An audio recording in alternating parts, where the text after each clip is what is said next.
Voltamos a apresentar Revista Justiça.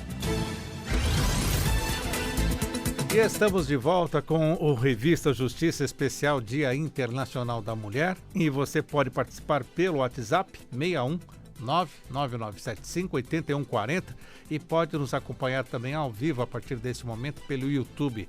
Rádio e TV Justiça ao vivo, clique no link da rádio e passe a nos acompanhar. Agora 8h38. Revista Justiça. Debate. Debate de hoje, vários temas sobre o Dia Internacional da Mulher, os diálogos constitucionais entre as cortes na proteção à mulher, o feminismo como movimento histórico, social e político, também o constitucionalismo feminista e muito mais. Por isso, estamos recebendo aqui em nossos estúdios a doutora Cristina Teles, ela é ouvidora da mulher do STF, professora de Direito Constitucional, doutoranda e mestre em Direito Público. Doutora Cristina, seja bem-vinda, bom dia. Bom dia, muito obrigada. Também está conosco a doutora Olivia Ricarte, a especialista em Direito Constitucional, conferencista internacional e professora também nos Estados Unidos. Doutora Olivia, seja bem-vinda, bom dia. Bom dia, Sérgio. Bom dia, companheiros da Rádio Justiça. E bom dia, amigos ouvintes. É sempre uma satisfação a gente estar aqui para conversar, né, sobre as coisas do mundo. Hoje, um dia especial, né? Com certeza. Vamos fazer um giro pelo mundo com o Direito Internacional da Mulher, né? Sério. Também temos, daqui a pouco chegando, a professora de Direito Constitucional, Cristine Petter. Mas começo com a senhora, doutora Cristina, antes de sairmos pelo mundo, ouvidoria da mulher do STF. Acho que as pessoas ficam curiosas, afinal, o que faz essa ouvidoria do STF? Bom, obrigada pela pergunta. É ótimo a gente poder falar da Ouvidoria da Mulher do Supremo, inclusive porque nós somos uma unidade nova. A ouvidoria foi criada em dezembro do último ano, 2023. E o objetivo principal da ouvidoria é receber manifestações de quaisquer pessoas que queiram entrar em contato com o Supremo para apresentar uma sugestão, um elogio, uma reclamação, uma denúncia, pedir alguma informação por meio da Lei de Acesso à Informação. Então, a ouvidoria como um todo, não estou falando ainda especificamente da ouvidoria da mulher, ela tem esse papel principal de ouvir, receber e dar tratamento, providenciar tratamento às manifestações das pessoas que queiram ter algum tipo de informação ou fazer algum tipo de comentário, pedido a respeito dos serviços e da atuação do tribunal. Não só no Supremo, mas em outros tribunais, em outros órgãos, inclusive fora do judiciário, se identificou a necessidade de haver um órgão específico para tratamento de matérias relacionadas à igualdade de gênero, aos direitos das mulheres, para que houvesse uma especialização no atendimento das demandas atinentes a esses assuntos. Então, a Ouvidoria da Mulher, ela foi criada com esse objetivo de, em linha com essas boas práticas que já existem em outros órgãos, em outros tribunais, fazermos um atendimento especializado para manifestações que tenham esses assuntos. Então, nós temos denúncias de assédio, manifestações relacionadas a processos de violência doméstica, mas quaisquer outros assuntos que mulheres tenham a apresentar, ou até homens, mas que digam respeito à igualdade de gênero. E quem chega ao estúdio da Rádio Justiça é a professora de Direito Constitucional, Cristine Petter. Professora, bem-vinda, bom dia. Que alegria estar aqui, Sérgio, Cristina, Olívia. Muito bom, Dia Internacional da Mulher e uma mulherada muito, muito representativa aqui no seu estúdio, Sérgio. Muito feliz. Muito obrigado por estar conosco também. Falamos agora sobre a Ouvidoria da Mulher do STF e doutora Olivia Ricarte, o direito internacional, né? Tantos giros pelo mundo falando sobre o direito internacional. Qual ponto que a senhora destaca para o nosso ouvinte nesses diálogos constitucionais entre as cortes? Isso. Primeiro, eu queria consignar aqui que eu estava morrendo de saudade dos meus amigos ouvintes. Recebemos mensagens ontem nas redes sociais, quando eu anunciei que a gente ia estar aqui ao vivo, hoje, presencialmente. E a gente fica feliz, né, com esse retorno e a satisfação é muito grande em saber que a nossa mensagem ela está chegando ao público, né, e é um público bastante variado. Então eu queria primeiro saudar os nossos amigos ouvintes que estão acompanhando a gente agora. E, enfim, celebrar esse Dia Internacional da Mulher. E eu digo celebrar porque, em que pese ser um dia de lembrarmos as lutas que a gente teve e que a gente venceu e que tem vencido, porque a batalha não chegou ao fim, nós temos os desafios da nossa própria geração, em que pese tudo isso, eu considero que seja um motivo para celebrar as conquistas. As conquistas, né? Lembrarmos de tudo o que passou, das gerações que lutaram, que foram muito corajosas, as mulheres antes do nosso tempo e que conquistaram muitas coisas. E aí a gente vai aproveitar esse espaço para lembrar um pouquinho ao redor do mundo o que aconteceu, né? Nós tivemos o Dia Internacional da Mulher. Ele foi instituído pelas Nações Unidas, né, como símbolo dessa luta pelos direitos, a igualdade no sentido amplo da igualdade, né, não só a igualdade material de direitos, mas daqui a pouco a gente vai falar sobre a igualdade no sentido de sermos tratadas com perspectiva de gênero, né, a gente vai falar sobre a teoria do impacto desproporcional daqui a pouco, enfim. Foi instituído com essa finalidade e existem alguns marcos que nos levam, né, de volta a 8 de março de outrora, né? E aí eu quero fazer um gancho aqui para a gente lembrar que no março de 1917 a gente teve a Marcha das Operárias na Rússia, né, que marcou a luta pelos direitos trabalhistas, pela emancipação profissional da mulher. A mulher já estava inserida no mercado de trabalho, mas não tinha os mesmos direitos que o homem, né? Jornadas exorbitantes, salários bem menores, funções que sobrecarregavam as mulheres naquela época. E as mulheres foram fundamentais no contexto da guerra para suprir a mão de obra que faltava, né? Porque os homens estavam indo para o fronte e tudo mais. Nós tivemos também um marco numa fábrica onde mulheres estavam reivindicando direitos, enfim, acabaram... 1911. Isso, e acabou numa tragédia também dentro do contexto trabalhista. A gente lembra o amigo ouvinte que foi no contexto trabalhista que a gente teve as primeiras lutas feministas, né, na raiz, na exegese do termo, né, nas primeiras lutas feministas da nossa época, da nossa contemporaneidade. E é isso. Ao redor do mundo nós tivemos muitos eventos que, pouco a pouco, cada um à sua maneira e no seu espectro, foram contribuindo para o cenário que a gente tem hoje, que eu friso. Não é um cenário ideal, mas é um cenário melhor do que no passado. Professora Cristine Petter. Bom, a luta e a perspectiva feminina e feminista no mundo, ela precisa ainda de um caminho bastante longo para chegar no ideal de igualdade material. Sem dúvida alguma, como a professora Olívia falou, é muito ainda relevante falarmos sobre perspectiva de gênero, falarmos sobre a presença da mulher em espaços de poder. E é um pouco isso a minha reflexão que faço no constitucionalismo feminista.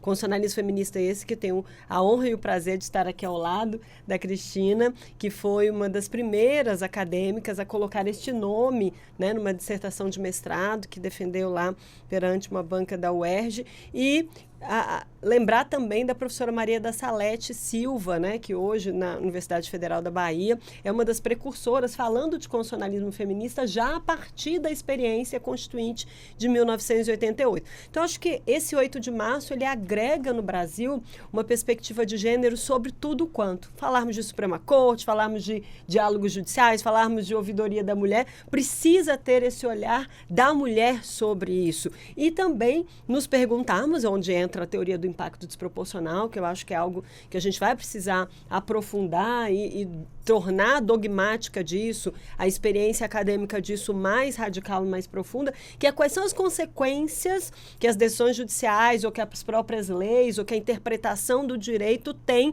para as mulheres reais e concretas da sociedade. Isso é a teoria do impacto desproporcional, né? Alguns falam que é muito consequencialista, que tem uma visão muito datada ou muito experienciada dentro da perspectiva da sociedade contemporânea, mas é isso, ou seja, precisamos fazer a pergunta da mulher, precisamos saber quais são as consequências de tudo quanto para as mulheres da nossa sociedade do nosso tempo. Então, estou muito feliz, Sérgio, de poder debater esse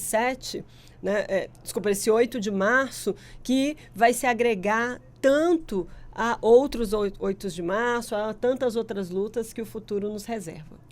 Doutora Cristina, constitucionalismo feminista, então, explica para o nosso ouvinte o que é isso. Bom, eu vou tentar explicar, talvez de uma maneira mais leigo um pouco, sem tentar recorrer tanto a termos técnicos, mas o constitucionalismo, de modo geral, dando um passo atrás, né, é essa forma que se consagrou desde o final do século passado, do pós-Segunda Guerra Mundial, de organização política e jurídica das sociedades, e que tem 2 pilares principais: a proteção de direitos fundamentais e a democracia. Em tese, quando a gente olha para o constitucionalismo, ele já deveria ser protetivo, e a maior parte das constituições e das aplicações jurídicas, das interpretações feitas nesse período pós-Segunda Guerra Mundial, de fato, contemplavam uma igualdade, pelo menos formal, entre homens e mulheres. Mas o constitucionalismo feminista, ele vem um pouco de uma reflexão crítica a respeito da insuficiência dessa igualdade formal e da constatação de que essa proteção que o constitucionalismo se propõe a fazer não estava sendo, e não continua não sendo, suficiente para que a gente garanta a igualdade de direitos entre homens e mulheres. Então, é óbvio que a igualdade formal é relevantíssima, mas o constitucionalismo pode ir além, ele pode receber uma leitura crítica a partir de diferentes contribuições feministas. Então, há também um certo movimento de resgate, não só histórico, mas de espaço de poder mesmo, de mulheres na contribuição da formação doutrinária do que é o constitucionalismo, para que esse campo de conhecimento, e não só a aplicação jurídica, seja aberto a manifestações, a contribuições de mulheres. Como a professora Cristine mencionou, isso tem, no final das contas, um impacto muito grande na vida concreta das pessoas. Então, a partir do momento que a gente se questiona se uma norma que aparentemente é neutra, que é igual para homens e mulheres, se ela de fato está gerando igualdade ou não, se ela está contribuindo para a desigualdade que existe de fato, a gente tem um campo de análise relevante.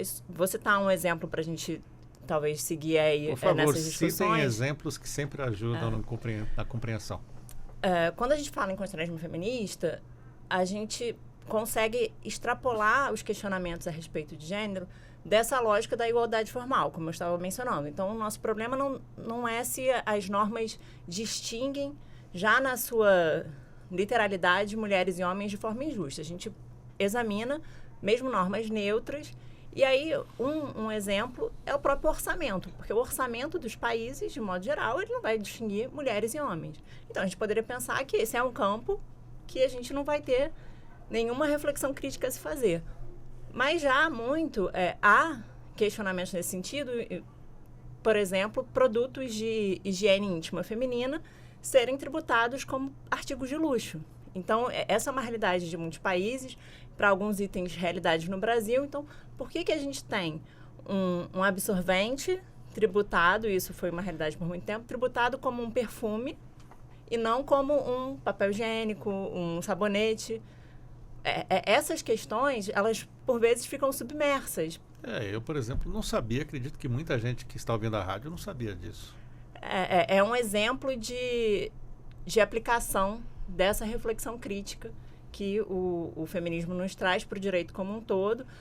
E aqui, esse exemplo especificamente, a gente falando de matéria orçamentária, mas isso pode se aplicar para muitas outras frentes. A gente se questionar se essa Gostaria só de fazer, inclusive, nessa mesma linha, a OCDE, né, mandou uma comissão, e estava aqui semana passada, dentro de uma perspectiva de estudos que envolvem vários países, para falar do orçamento das mulheres, que é exatamente de produtos, né, seja cosméticos, seja de higiene específica, né, do sexo feminino, seja de utilização muito mais voltada para o público das mulheres. Por que isso tem uma tributação diferente ou que não esteja à disposição dessa reflexão, né? A gente tem chamado esse capítulo da história da visão orçamentária a partir de uma perspectiva de gênero, de orçamento das mulheres, né? E a própria Simone Tebet tem trabalhado, e saiu também, final da semana passada para essa semana,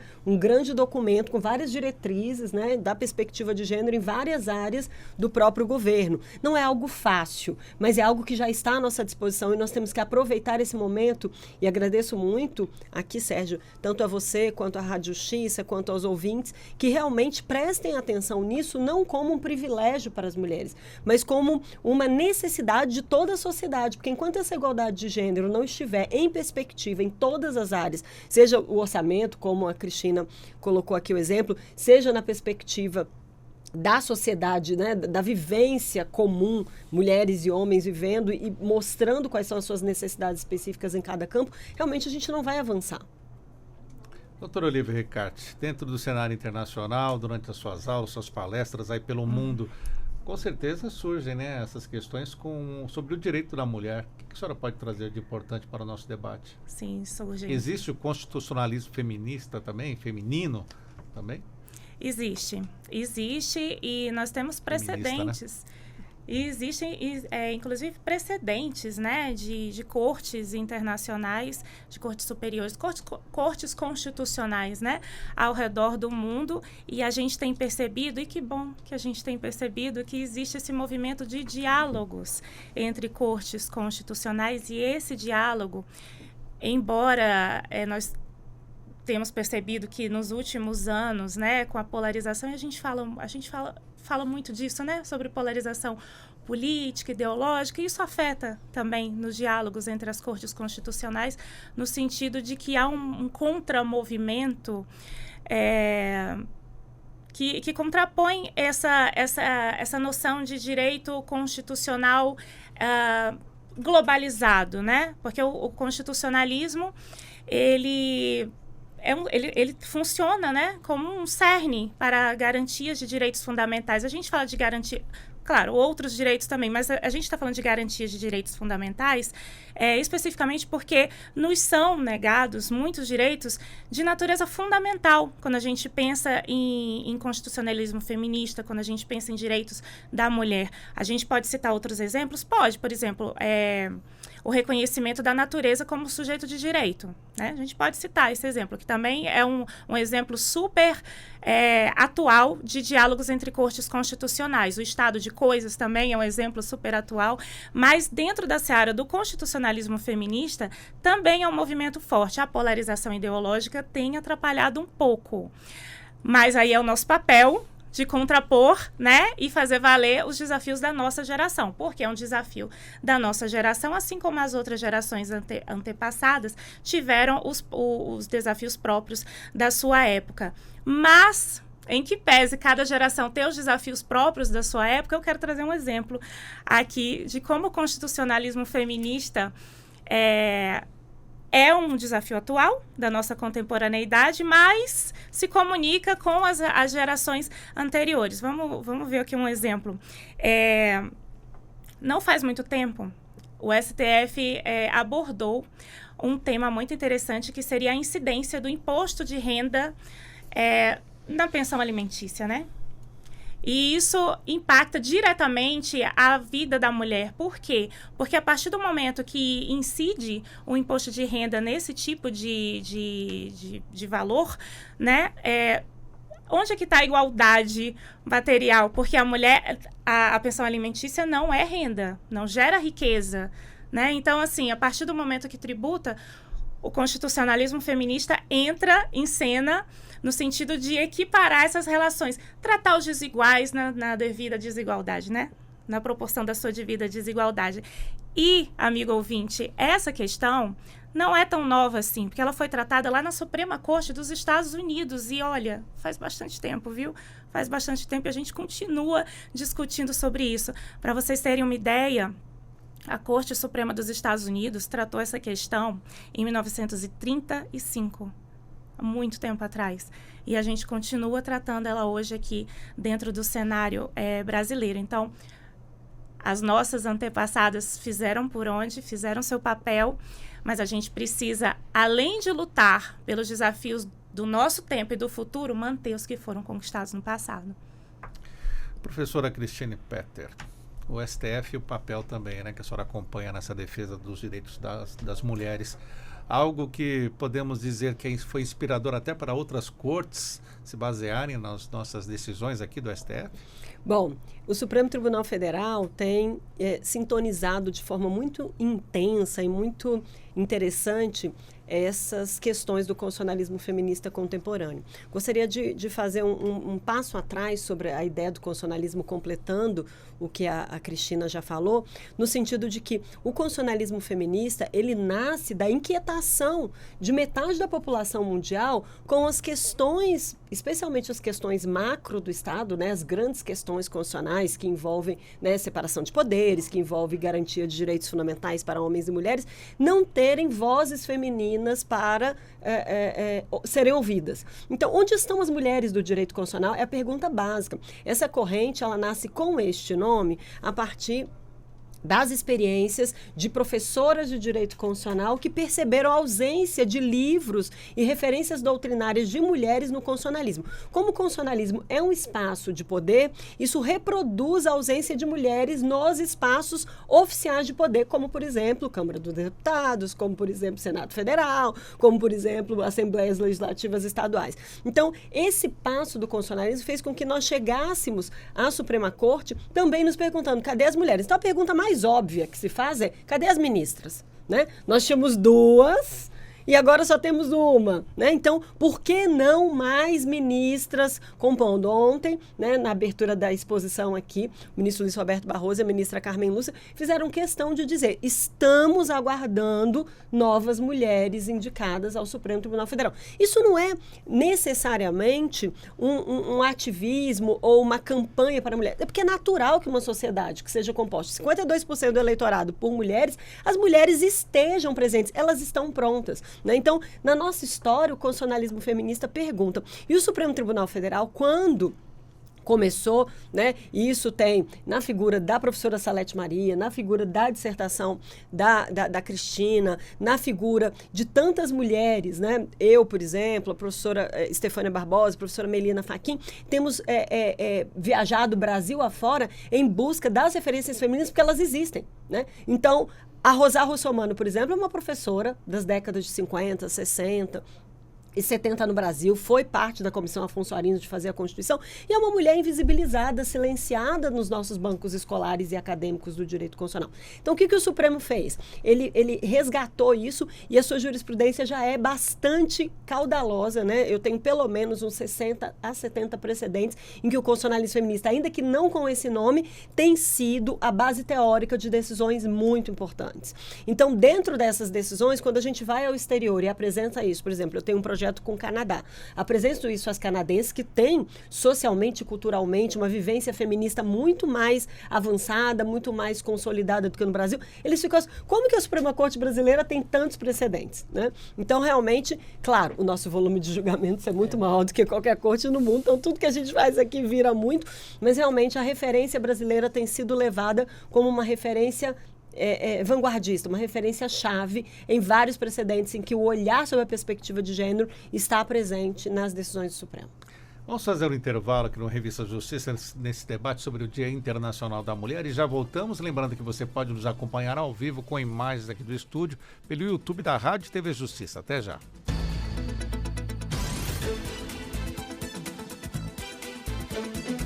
Estamos apresentando Revista Justiça.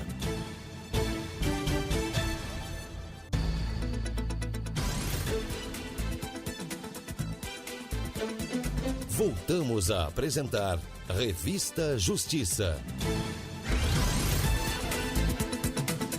Estamos de volta com Revista Justiça e você pode nos acompanhar também pelo YouTube da Rádio Justiça.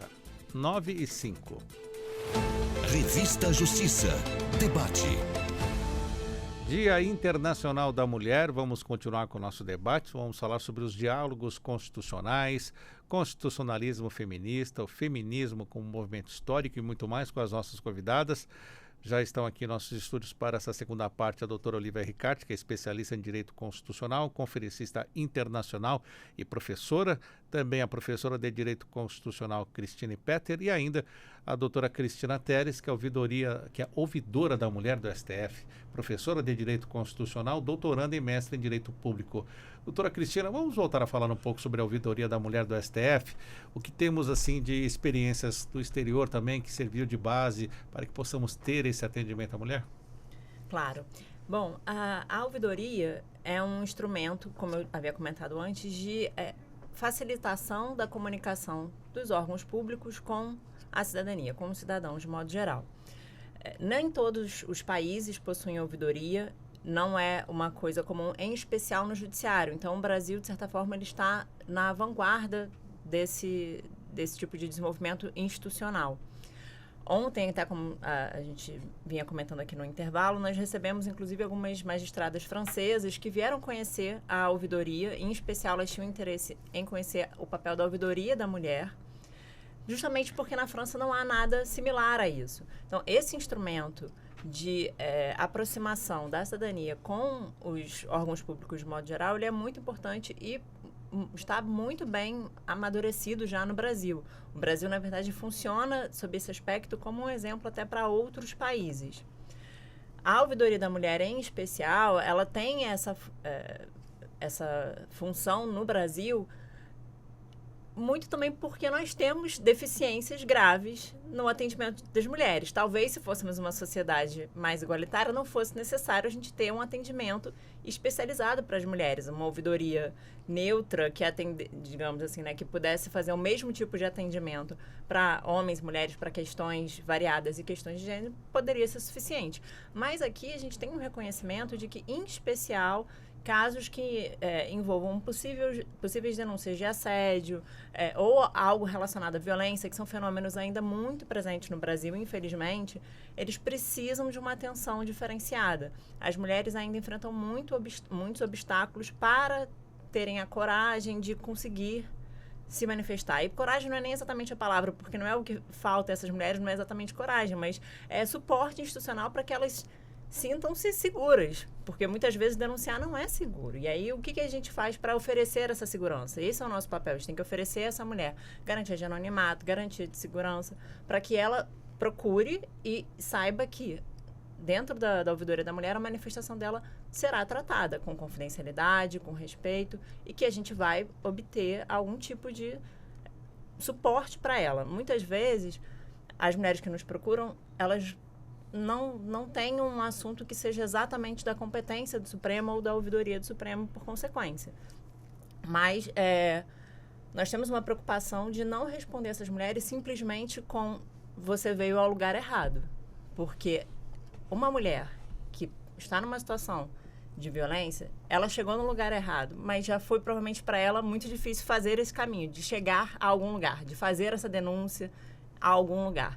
Então, nós entendemos que o nosso papel é direcionar essa mulher, então, para o local correto, dar todo o suporte para que ela realmente consiga chegar até a instituição adequada para tratamento do caso que ela apresentou.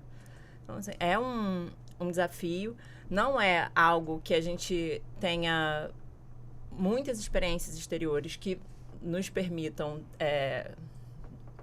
pensar em replicar essas experiências no Brasil, mas dentro do próprio Brasil a gente tem outras experiências bem-sucedidas. A gente tem outros tribunais, além do Supremo, que instituíram ouvidorias da mulher, com programas, inclusive, premiados pelo CNJ.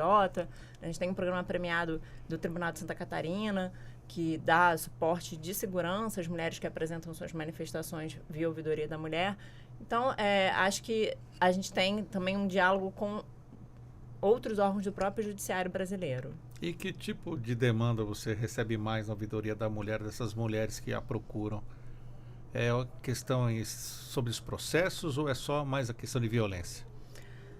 Olha, é bem variado. E até, assim, um ponto só para esclarecimento, homens também podem apresentar as manifestações. O nosso diferencial é a matéria que está sendo tratada. Então, um homem poderia ir até a ouvidoria da mulher, seja para denunciar que viu alguma mulher ser violentada, seja porque ele tem alguma dúvida de uma questão de gênero. E aí, acho que a gente tem também um papel educativo. Eu vou dar um exemplo. Uma das demandas que nós já recebemos era de um homem questionando a Lei Maria da Penha por supostamente não ser uma lei igualitária, porque diferenciaria homens e mulheres. E aí é complicado. O Supremo já decidiu essa matéria, a lei é constitucional, mas que é constitucional, ela é super necessária. Mas, de certa forma, isso reflete um posicionamento que ainda existe na sociedade brasileira. E como existe, né? Nós evoluímos, mas ainda tem gente que acha que briga de marido e mulher não se mexe a colher, que por que uma... E aí a gente tem um papel educativo, né? Um papel de procurar levar essa informação. Então, tem de tudo. É difícil dizer qual é a matéria que mais chega, mas... Sérgio, eu queria fazer uma observação rapidinho. É muito importante que a questão das mulheres, da violência contra a mulher, não seja tratado como um tema das mulheres na sociedade. Esse não é um problema das mulheres. As mulheres são vítimas de um problema, mas é um problema dessa sociedade doente. E quando isso foi capturado pela política, né, ou seja, quando o feminismo, como um grande movimento social, histórico, foi capturado por um dos lados dessa polarização política, nós perdemos muito, porque os homens, né, e principalmente aqueles que já sofreram injustiças em virtude de políticas afirmativas para coibir, né, desigualdades estruturais contra as mulheres historicamente. Eles se veem numa situação injusta por conta de uma lei Maria da Penha ou por conta de uma lei que beneficia mulheres, eles se voltam com muita ênfase, com muita intensidade contra esse movimento e contra as mulheres que se declaram feministas, inclusive gerando um ódio contra o movimento a ponto de, quando eu estava estudando para, né, trazer o movimento acadêmico, constitucionalismo feminista para o Brasil, várias pessoas, isso era o ano de 2017, 2018, várias pessoas me perguntavam, será mesmo? Será que você quer fazer isso? Você vai ficar marcada para sempre sobre o feminismo. Feminismo é perigoso, nós estamos vivendo uma seara de ódios. Estigma, né? Como se pudesse, né, o feminismo, que é a inclusão das mulheres na sociedade, ser uma pauta de um lado, de outro, de centro, de direita, de esquerda. Isso não pode ser uma pauta tratada dessa forma. Então, os homens têm que entender que existe uma razão histórica. Eu sou mãe de 3 meninos, um de 17 e 2 de 9. Então, lá em casa, o principal assunto é mostrar como agir diante de uma sociedade que precisa, porque não são eles, né, talvez nas relações deles ou onde eles vivem, que vão presenciar uma violência contra a mulher. Mas isso é um problema social que eles têm que contribuir para não acontecer. Então é por isso que eles não podem bater nas amiguinhas, mesmo que elas tenham batido nele primeiro, né? Porque esse é o tipo de dúvida, né? E se ela está me violentando, né? E se eu estou apenas me protegendo? Existe todo um código, uma alfabetização. O CNJ, inclusive, começou um curso de letramento de gênero para homens e mulheres, para começarmos a falar disso socialmente. Um curso muito interessante, né, dado por uma professora nova, Alicia, não me lembro sobre o nome dela, inclusive é uma jornalista que trabalha com esportes. Então, é muito, muito importante que a gente possa estar à disposição desse tema também nessa perspectiva, né, do que os homens estão sentindo, de como eles têm trazido as demandas para nós. Doutora Olívia. Quero puxar um gancho para o comecinho do nosso bate-papo aqui, que a gente falou que a gente tem os desafios da nossa geração e que tem o contraponto, né? Tem um contramovimento muito forte no sentido de não reconhecer o constitucionalismo em geral, como um movimento que abraça, o neoconstitucionalismo, né? Um movimento que abraça os direitos fundamentais numa perspectiva global, ou seja, todas as cortes constitucionais pensando no mesmo sentido, claro, dadas as devidas diferenças e particularidades de cada país, né? Mas pensando no mesmo sentido de garantir os direitos fundamentais da sociedade como um todo e, atendendo à especificidade aqui da nossa conversa de hoje, atendendo aos direitos das mulheres também. E aí eu puxo esse gancho porque a doutora bem destacou aqui que tem esse estigma, um movimento social que surgiu não para ter mais direitos do que ninguém, não para ser melhor do que ninguém, mas para fazer parte do todo. E agora a gente consegue identificar, isso é resultado da polarização política e ideológica que acontece em vários setores da nossa sociedade e no constitucionalismo feminista também. Então há quem olhe para esse tema com uma visão estigmatizada, de verdade. E é um pouco incongruente, né? Um movimento social que veio para que uma parcela da sociedade, uma parcela grande da sociedade fizesse parte de um todo, ser estigmatizada tanto tempo depois de tantas lutas e depois de tantas conquistas, né, alcançadas. É um movimento, é um contramovimento, no mínimo, incongruente e estranho, né, com o passado. E aí eu queria destacar, só fazendo um gancho aqui com a Seara Internacional, que é a nossa paixão, né? Os amigos ouvintes do Giro pelo Mundo já sabem. Eu queria destacar a Lei Maria da Penha. A Lei Maria da Penha, amigo ouvinte, é uma resposta em face da negligência do Estado brasileiro para com o enfrentamento da violência doméstica. É uma resposta ao, entre aspas, puxão de orelha que a gente levou, né, do sistema interamericano de direitos humanos. Ou seja, e mesmo depois da promulgação da Lei Maria da Penha, mesmo reconhecida a constitucionalidade, mesmo ela sendo elogiadíssima por todos os organismos internacionais que a gente tem, Banco Mundial já disse que é modelo de legislação, as Nações Unidas também já disse isso. Ela serviu de inspiração para outras legislações e outros países que promulgaram leis no mesmo sentido depois da promulgação da Lei Maria da Penha aqui no Brasil. Mesmo com tudo isso, o nosso país continua sendo um dos mais violentos do mundo. Né? Para ser mulher, não estou falando nem na perspectiva de violência doméstica, não. Estou falando para ser mulher. Para transitar nas ruas, para ter o mesmo acesso aos mesmos salários, ocupando as mesmas funções, enfim, vários nichos aí que a gente continua aquém da previsão da nossa legislação, que é uma das melhores do mundo. Né? Doutora Cristina? Aproveitando esses temas que foram levantados, o ponto que a professora Cristina comentou do constitucionalismo feminista, na verdade do feminismo de modo geral, ficar refém, como a professora Olivia também colocou, né, dessa polarização política, eu acho bem interessante a inauguração da exposição que houve ontem aqui no Supremo sobre história dos direitos das mulheres brasileiras, menciona que isso ocorreu em outros momentos históricos, né, como o feminismo foi, por exemplo, no contexto de Guerra Fria, atrelado ao comunismo, como se fosse um movimento exclusivamente de esquerda ou de extrema esquerda, e as organizações feministas foram proibidas, os livros foram censurados. Então, de fato, isso ocorreu. A gente, em um novo contexto de polarização, obviamente distinto, percebe novamente essa associação, né?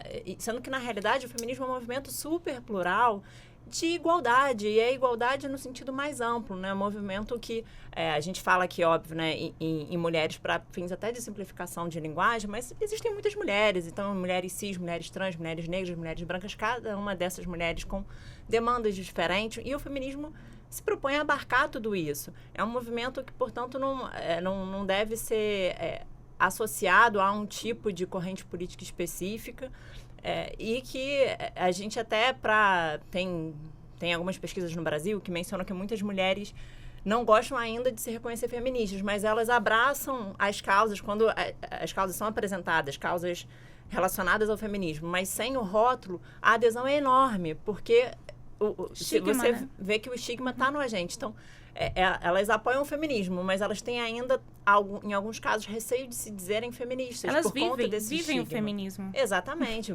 Qualquer mulher já passou por assédio na rua, já, né, tem algum histórico familiar de violência, sabe a sobrecarga do cuidado, a sobrecarga do trabalho doméstico, sabe as dificuldades de acessar cargos de poder. Então, há, na verdade, uma base que é comum a todas e a partir da qual se pode trabalhar. Mas o estigma realmente acaba muitas vezes pesando e dificultando o avanço da pauta. Inclusive, uma frase ontem dita pela ministra Carmen Lúcia ficou bem marcante, né? Não fomos silenciosas, nós fomos silenciadas. Como romper isso, professora Cristine Petter? Eu queria mesmo era saber como romper isso, porque os estudos, né, e os estudos históricos sobre as mulheres que foram invisibilizadas e aí a minha pauta é sempre relacionada ao direito constitucional e ao constitucionalismo contemporâneo, essa revolução, né, que nós chamamos de revolução liberal francesa, a própria independência norte-americana com o constitucionalismo vindo de uma revolução também epistemológica da própria ideia de modelo político, que é esse modelo de Estado constitucional de direito, tudo isso tinha muitas mulheres presentes. E nós ficamos numa arqueologia jurídica em busca desses nomes, em busca das suas contribuições, porque isso a história apagou. Então, desde os movimentos revolucionários, né, do final do século XVIII, em que as mulheres participaram ativamente. Então, nós temos na França Olympe de Gouges, nós temos na Inglaterra Mary Wollstonecraft. Então, nós temos várias mulheres que nunca ouvimos falar nos estudos de história, nos estudos de direito constitucional histórico, nos estudos de modelos e filosofias políticas dos séculos anteriores. Então, isso é muito grave. Então, quando a ministra Carmen fala isso, eu sou uma que tenho feito uma busca ativa pelas mulheres do Brasil que participaram de movimentos importantíssimos, como, por exemplo, a Inconfidência Mineira. Eu tenho estudado bastante a Inconfidência Mineira, perguntando como seria o Brasil se a Inconfidência Mineira tivesse dado certo, né? Porque as referências, tanto francesa quanto norte-americana, de um constitucionalismo forte que eles inauguraram naquela época, também poderia ter sido, porque os ideais da Inconfidência Mineira eram os mesmos da Revolução Francesa e da própria Revolução, né? A gente assim chama, americana, do mesmo período. Era a mesma década do mesmo século. Então, isso é muito importante. E mulheres invisibilizadas. E a ministra Carmen falou em sessão e voltou a falar ontem na inauguração da exposição que a Hipólita foi uma inconfidente também muito presente, talvez mais atuante do que todos os inconfidentes homens. E quem que a gente estuda? José Joaquim da Silva Xavier. Não quero tirar o mérito dele, mas quero dizer que ao lado dele existiam mulheres que foram silenciadas e invisibilizadas. E assim a gente vai, né, para o século XIX. Eu fico em busca das mulheres do século XIX. Nízia Floresta, que inclusive é do Rio Grande do Norte, estado dos meus pais, aparece como uma referência importante, mas eu fico procurando quem eram as interlocutoras dela. Ela, obviamente, vivia numa ponte aérea, que não existia avião ainda, né? Mas ela vivia Europa e Brasil, porque tinha condições de estudar, era de família abastada, teve maridos abastados. Então, dentro dessa perspectiva, essas mulheres que nos aparecem são as ricas e poderosas, que mesmo assim foram invisibilizadas. Mas quantas mulheres pobres das periferias foram gigantes, foram extremamente importantes para o desenvolvimento de tudo quanto. A ministra Carmen também lembrava, Sérgio, sobre o fato de que era a Leopoldina que estava no comando durante o processo de independência e que assinou os documentos da independência do Brasil. Então, isso tudo não vem, ou seja, eu não gostaria de estar em 2024, aos quase 50 anos de idade, tendo estudado tanto na minha vida, tendo que ainda aprender coisas novas, né, que não foram sequer levantadas em todos os estudos, em todas as, 50 mil horas de leituras que fiz ao longo da minha vida acadêmica, né, desde o ensino fundamental até o doutorado. Então, realmente, eu acho que é um ponto que a gente tem que refletir. E as escolas continuam reproduzindo isso. Eu preciso dizer, né? Preciso dizer que em 2024 não se estudam autoras mulheres, não se estudam o papel das mulheres nos grandes eventos históricos brasileiros e internacionais. Então, a gente ainda reproduz essa mesma realidade. E no direito constitucional, a gente continua estudando as mesmas referências masculinas de sempre dentro das faculdades de direito. Então, temos que romper isso. Professora Cristina? Acho que esse resgate histórico ele é realmente muito importante. A gente está verificando isso no campo do direito constitucional, no campo da história brasileira e em muitos outros, né? Tem até estudos que questionam, por exemplo, na verdade mais do que questionar, que já comprovaram que está equivocada a nossa própria compreensão sobre a evolução humana, né? Aquele mito de que somos uma espécie animal que se forjou a partir da caça e que por isso força física seria tão importante. Já se sabe que o Homo sapiens é caçador-coletor, e que a coleta era tão importante quanto a caça, talvez era responsável por aporte nutricional ainda maior, que mulheres também caçavam, porque a gente fica com o imaginário social de que a caça é caçar um leão. E, na verdade, a humanidade foi feita a partir de caça de pequenos animais, e como isso tem, né, um impacto, a gente não conseguir enxergar que nós somos, na verdade, muito mais do que força física, muito mais do que atributos que são associados à masculinidade, e que esses cargos de poder tiveram sempre mulheres também contribuindo para o seu exercício. E aí, só para fechar e a gente girar aqui a roda, eu lembro de uma frase da Virginia Woolf que ela questionava o seguinte: quantos anônimos, quantas contribuições de arte, de política que constam como autor desconhecido, autor anônimo, não são mulheres? E a gente nunca imagina que possa ser uma mulher. Porque as mulheres, no passado, tinham ainda mais dificuldade de poder se apresentar como mulher. Então, a gente tem vários casos de mulheres que, para lutar numa guerra, tinham que se vestir como homens, que para poder contribuir academicamente ou artisticamente com algo, assinavam como se fossem homens.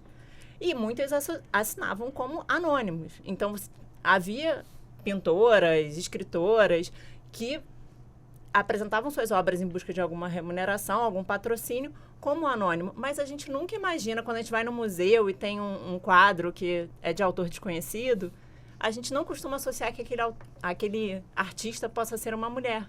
Porque a gente está tão acostumado a uma história que nos foi contada, como se toda a contribuição do mundo fosse eminentemente masculina, homens, e que a mulher estivesse em casa, que não fosse relevante. Então, quando a gente mergulha, a gente percebe que é muito profundo o caminho que a gente tem de reflexão. Isso tem, inclusive, nome na academia, chama tecnologia patriarcal, ou tecnologia de gênero, ou seja, você realmente tirar o elemento feminino, e por isso a luta contra o feminismo, porque o feminismo tenta incluir, mostrar, dar visibilidade, né? Então isso incomoda ao status quo, incomoda a quem está no centro de poder, ocupando com algum conforto esses espaços e não querem ceder, pelo menos, né, uma cadeira a mais para as mulheres. Doutora Olivia Ricardo, nas suas pesquisas para tratar desse tema, né, do constitucionalismo feminista, a senhora encontrou muitas dificuldades, resistência também? Os seus estudos, por onde passou? Encontramos. Inclusive, vamos aproveitar aqui que a roda girou, né? A gente já falou de diálogos entre cortes, a gente já falou de vários outros pontos, de polarização política e ideológica, né? E agora a gente vai falar do contexto acadêmico, que muito nos interessa. E sim, essa é uma realidade que acontece, inclusive, até hoje, né? Quando a gente... não faz tanto tempo assim que nós tivemos um edital de vestibular que prioriza obras femininas, né? Foi agora, faz bem pouco tempo, né? E também não faz tanto tempo, inclusive, acredito que foi agora em janeiro, né? Porque a nota foi alterada há alguns dias atrás. Acredito que veio a público em janeiro no CNPq, né? O CNPq até agora usava, né, como argumento para avaliação de produtividade, né, acadêmica, o fato de uma mulher estar gestante ou lactante, enfim. Então, é uma luta, assim, que se as mulheres foram silenciadas academicamente no passado, elas continuam sendo, em menor proporção, ainda bem, mas continuam sendo. E aí, como eu gosto de olhar o copo meio cheio, porque eu acho que é um contributo para as próximas gerações, né? Apostar no otimismo e apostar no entusiasmo para vencer os desafios da nossa geração e da próxima. Então, eu gosto de olhar o copo meio cheio sempre. E aí, olhando esse copo meio cheio, a gente tem levantes acadêmicos muito, muito emblemáticos, né? A gente já tem vestibulares que preconizam obras de autoras femininas, feministas. A gente tem movimentos ao redor do mundo acadêmicos que incentivam, né, o consumo de autoras, de obras feministas. E eu vou citar um exemplo latino-americano. Tem um projeto muito legal que chama Não Sem Elas, que produz um engajamento no sentido de que o público de palestrantes nos congressos na América Latina sejam compostos de pelo menos uma mulher em cada painel, né? E eu vou dar uma notícia, né? Que eu estou muito feliz que semana que vem eu vou participar de um congresso no Panamá que é só de mulheres. São 50 expositoras e faz parte desse movimento. Leva as nossas convidadas também, né? Então vamos! Vamos todas ao Panamá. Vamos! E é só de mulheres o evento, e esse evento, a proposta dele é que se faça uma vez ao ano com expositoras latino-americanas e hispânicas, né? Porque tem esse diálogo, voltando aos diálogos, esse diálogo acadêmico também com a comunidade hispânica, né? Vindo da Espanha, enfim, da região ibérica. E é muito interessante e muito animador, né, ver esse movimento. Então, amigo ouvinte, se por um lado tem esse contramovimento no sentido de não globalizar os direitos fundamentais, no sentido de embate contra o constitucionalismo feminista. Por outro, também tem muita gente trabalhando cheio de energia para que as nossas conquistas não sejam perdidas, sejam mantidas e que a gente conquiste mais desafios no futuro. Professora Cristina, precisamos rever então até as grades curriculares nas faculdades para o ensino. Por exemplo, você vai estudar direito constitucional, o professor já começa lá falando sobre Thomas Hobbes, John Locke e também Rousseau. E as filósofas, não temos na história? Pois é, existem estudos que estão tentando recuperar essas filósofas e essas mulheres que contribuíram. Nos meus estudos, eu voltei a uma e acabei ficando nela, que é uma autora do século XIV e XV, especialmente do século XV, que é a Christine de Pizan. Inclusive, ela é minha xará, né? Porque ela conseguiu... Coincidência, né? Inclusive, ela é italiana, mas viveu na França. Então, ela era Cristina, a minha colega aqui, né? Até uma coincidência que não deve ser muito coincidência assim. A Cristina, né? Nasceu Cristina na Itália, mas o pai dela foi servir à corte, né, francesa. Era um pai muito letrado, que a ensinou a escrever desde cedo. E ela vivia na biblioteca, porque o pai trabalhava como uma espécie de médico, de curandeiro, né? Porque naquela época você ainda não tinha, a gente está falando de 1400, o final dos anos 1400 e... o final dos anos 1300, início dos anos 1400, eu acho.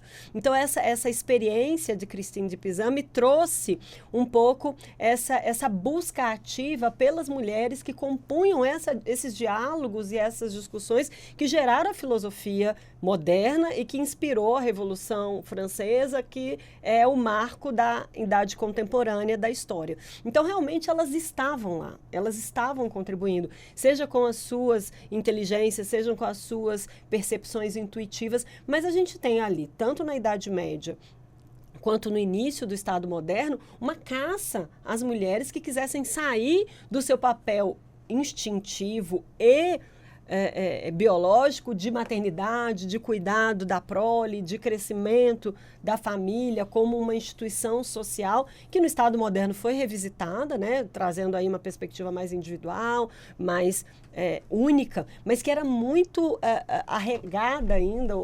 arraigada a essa percepção da mulher para os cuidados internos e do homem para os cuidados externos, que vem de alguns erros históricos que a Cristina aqui já pontuou, né, como se só o homem pudesse caçar ou só o homem tivesse caçado. Enfim, isso tudo foi a tecnologia patriarcal que foi montada no Estado moderno, que foi reproduzida de forma muito intensa e muito articulada, logicamente articulada no Estado contemporâneo. Então, nós estamos numa luta muito grande por trazer o que é a filosofia. Inclusive, quando a gente não acha os registros históricos das mulheres, nós estamos tentando reescrever essa filosofia. Existe um movimento metodológico no constitucionalismo feminista que é: busque as referências, mas você não encontra, vamos tentar fazer ex post facto uma releitura das filosofias. Então, o próprio conceito de Estado hobbesiano, né? Como uma mulher vivendo naquela época, estando a partir daquelas, porque a gente tem vários registros históricos da época, como ela reescreveria, né, Leviatã, por exemplo?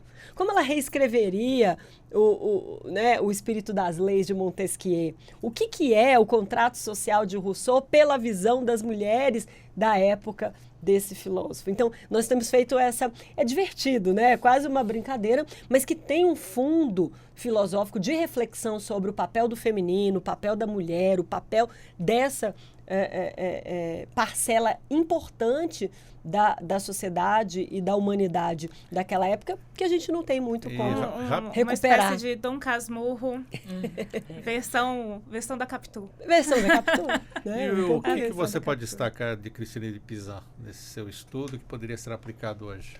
Na verdade, a própria ideia de mulher, né, a própria ideia na Cidade das Damas, ela apresenta uma mulher que é ativa, que é politicamente ativa e que é uma mulher da cidade. Então, é uma mulher que vai ocupar esse espaço de literatura, esse espaço de ciência, e ela quer, o que ela quer? Ela se vê viúva muito jovem, aos 25 anos, com 3 filhos. E ela era herdeira, mas ela não podia assumir, porque à época a mulher não podia ter domínio sobre a sua herança, então ela não queria casar de novo, ela não queria estar à disposição, e ela tinha que lidar com um irmão que foi quem gerenciou ou gerenciava. Então ela ficou pobre.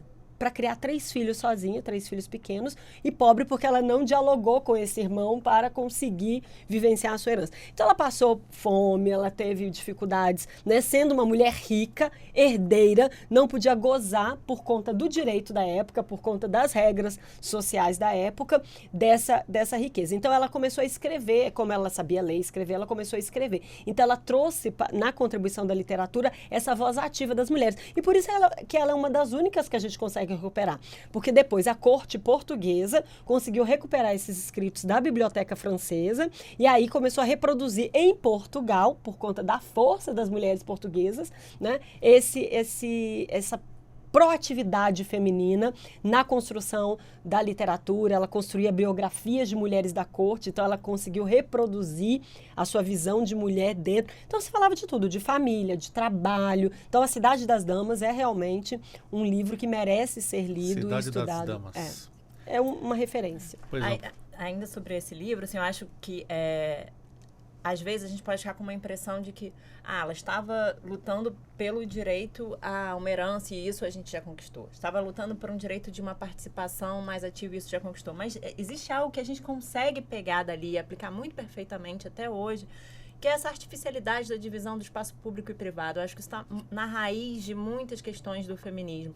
Então, essa discussão que já estava ali, né, e ela continua relevante para hoje. Assim, por que a gente imagina que o espaço da mulher é eminentemente o espaço privado, do lar, como que isso ainda está arraigado na nossa cultura, na nossa aplicação jurídica, e o espaço, né, masculino, dos homens, é que seria o espaço público. Então, a mulher, quando entra no espaço público, ela entra como se fosse uma função menor, uma função subsidiária, porque a função principal dela continuaria sendo aquela de cuidado, aquela da família. Então, essas questões que já estavam lá atrás, elas permanecem.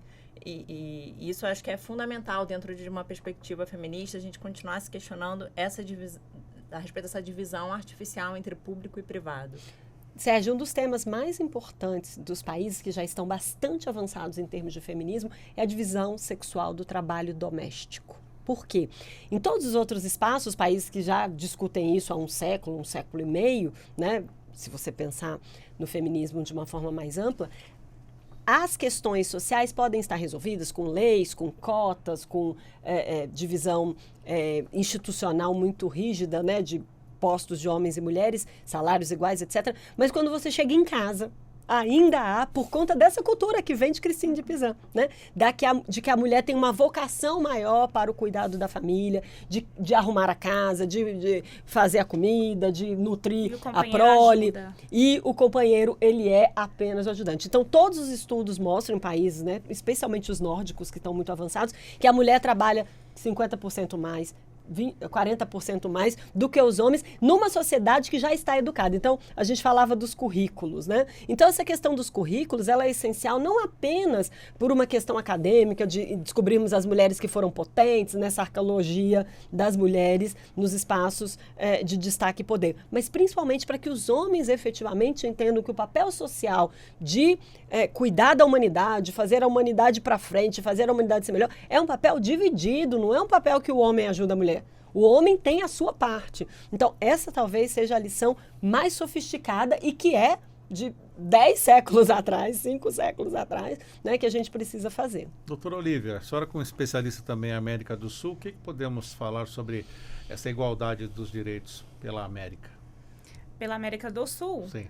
Então, nós temos percebido um movimento no sentido de agrupar, unificar os países vizinhos, né? Em vários sentidos, sentido político, sentido de blocos econômicos e no sentido de garantias de direitos fundamentais, também a gente tem percebido esse movimento. Então, os diálogos entre cortes funcionam como um marco importantíssimo nesse sentido, né? Então, o que a gente tem percebido que as cortes constitucionais na América do Sul, na América Latina, né? Vamos um pouquinho mais longe, porque nós somos latino-americanos também, então vamos ampliar, né, os horizontes. Vamos ampliar os horizontes. Então, a gente tem percebido muito esse diálogo entre cortes em vários julgados de cortes constitucionais latino-americanas. E isso é vamos olhar o copo meio cheio de novo, né? Isso é importantíssimo para o futuro. Isso é importantíssimo para a gente sobreviver à polarização política e ideológica que a gente vive no nosso tempo, né? Então, observar o que está dando certo no vizinho, o que não está dando certo para a gente adequar, né? Aprender com as lições dos países vizinhos e adaptar a nossa realidade local, né? A gente não está falando porque a gente escuta muito, né? Isso. Porque querem transformar um governo único, aquelas teorias conspiratórias que a gente ouve, por aí, um governo único, uma nova ordem, enfim. Não vem ao caso a gente dar ênfase nesse tipo de argumento aqui hoje, né? A gente vai dar ênfase na luta das mulheres e na luta do outro lado, da garantia dos direitos fundamentais e no sentido de um constitucionalismo plural, um constitucionalismo globalizado no sentido de que as cortes constitucionais olham para os direitos fundamentais de uma maneira uníssona, de uma maneira como se os direitos fundamentais, as garantias de direitos fundamentais andassem todas de mãos dadas, cada realidade nacional com as suas particularidades, sim, mas de mãos dadas no sentido de que seja fortalecida uma sociedade contemporânea embasada num constitucionalismo plural, igualitário de verdade, né? A gente observando aí as desigualdades provenientes de cada nicho social. Mas nós temos percebido que os diálogos entre cortes constitucionais é um instrumento essencial nessa luta pela sobrevivência, né, dos direitos fundamentais. Essa palavra é forte, a palavra, mas é essa que eu julgo adequada mesmo, porque a polarização política e ideológica e o contra-movimento ele vem tão forte, né, no sentido de embate, de enfraquecimento das conquistas já alcançadas, que é questão de sobrevivência mesmo. Então, o nosso papel na nossa geração hoje é sobreviver para a manutenção dos direitos já alcançados.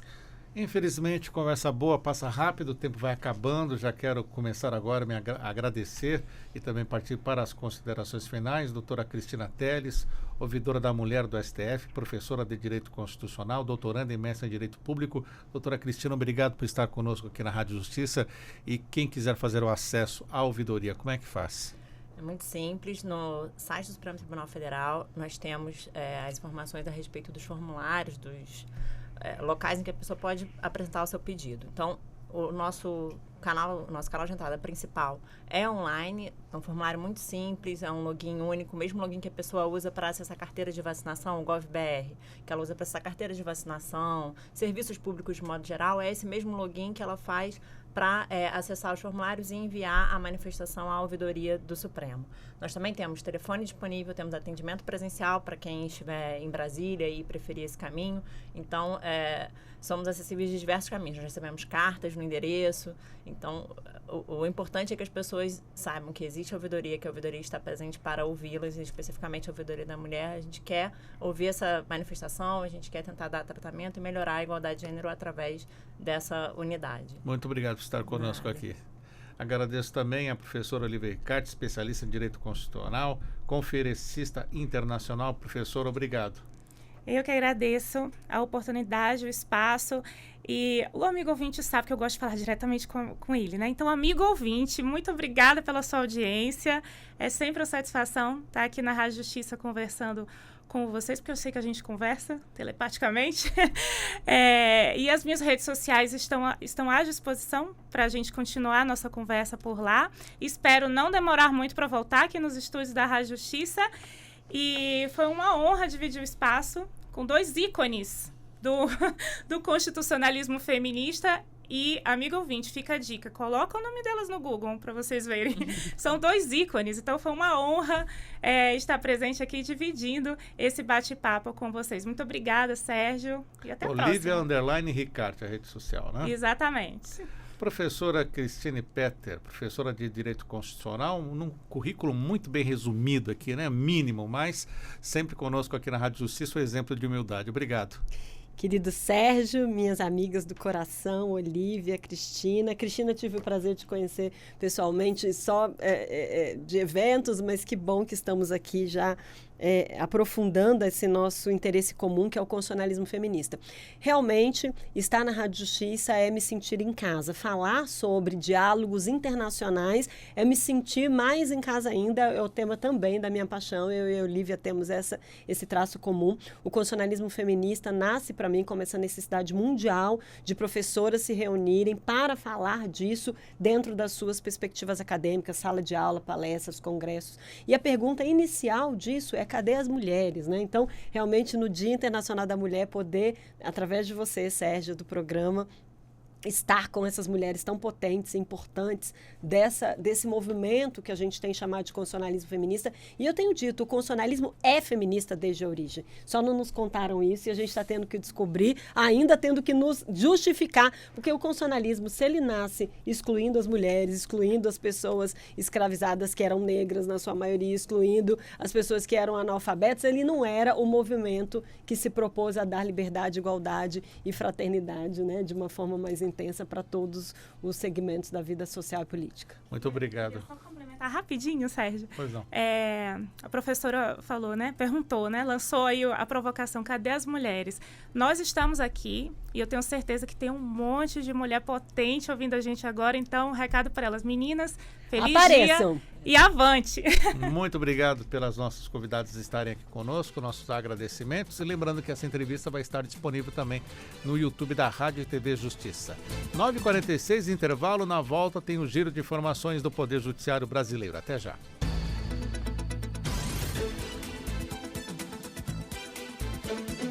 Estamos apresentando Revista Justiça.